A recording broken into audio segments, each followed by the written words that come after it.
Yo, no intro, no ads, no sponsors. Let's go ahead and start the video off with some controversial statements, shall we? Word on the street is that Tekken is a complex game. I'll give it to you, Kazuya fanboys. For most new players, it'll take years to learn all the delicate intricacies involved to be considered good at Tekken. 1 through 7, that is. Yes, I would agree. Tekken is a complex game. Tekken 8 is not.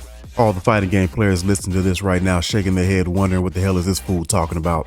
Hey, you legacy Tekken players, y'all that grew up on Tekken, been playing Tekken for years. When you picked up Tekken 8 and you started playing some live matches, you kind of sensed something was off, didn't you? Yeah, you did. Take your Heihachi blinders off and think for a moment. All the legacy skill that was believed to be required for this game, the skill when perfectly executed that made Tekken what it is and what it's known for, doesn't seem to be all that necessary now, does it? Such your feelings, you know this to be true. Oh, I can go on a tirade, talk about how overpowered and unfair some of the characters are, talk about how everyone mashes their ass off in this game. This move is broken, nerf this, nerf that. Talk all about how scrubby Tekken has become. The nerve of me, a Tekken newcomer that ain't ever played any other Tekken game in his life, is saying that this game might be a little bit scrubby. Man, I be stepping over the line. Habitually, I'm a habitual line stepper. See, I could do that. I could rant about what needs to be fixed and what needs to be removed, but that's all of you guys' opinions. The evidence is apparent. Do a YouTube search on the phrase Tekken 8 issues and see all the complaint videos that are gameplay specific. And don't dare go down the rabbit hole comment sections. Going through some of those comments is like reading a fucking novel. All of it revolving around the idea that players that have no skill are winning games they wouldn't win otherwise. What if that wasn't entirely the case? What about the new Tekken players who became good at the game through other means? The players who didn't grow up on Tekken, that didn't have any legacy knowledge at all, but developed their fighting game skills via a different fighting game within the genre. A lot of players don't realize or consider the term transferable skills.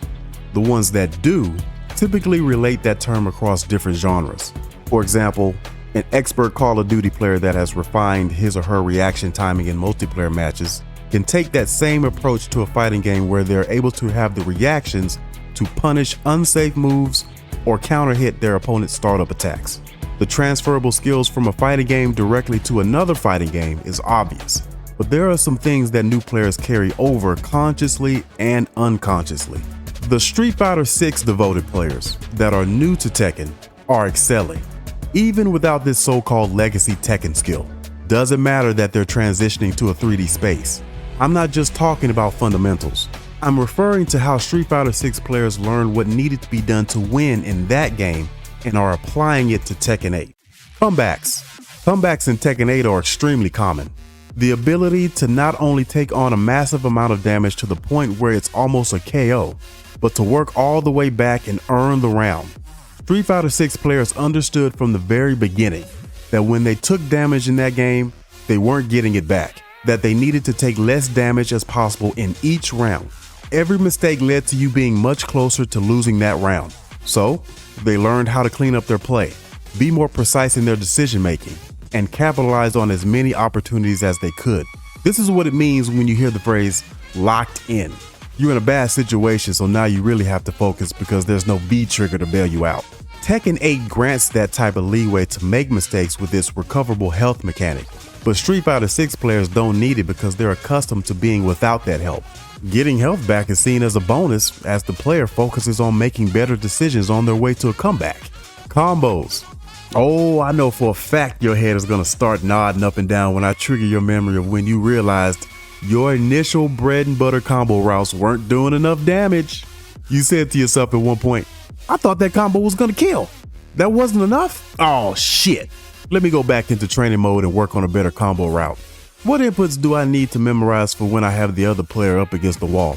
Matter of fact, I need to remember to pay attention to how much life the other player has so I can use the correct combo route to ensure that I get the KO. Street Fighter 6 players that got good at that game brought this same mind frame into Tekken 8 and they are climbing the ranks.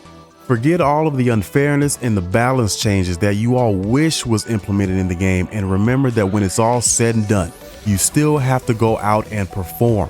Honestly, I believe that Tekken 8 is a fighting game where every single character is both broken and non-broken, if that makes sense. But the skills that new Street Fighter 6 players gained over the past year is working for them as they continue to be great Tekken 8 players. And they didn't have to have played Tekken before in order to do it. Appreciate you for watching the video. Make sure to like and subscribe, and as always, this is Luke from the U. Until next time.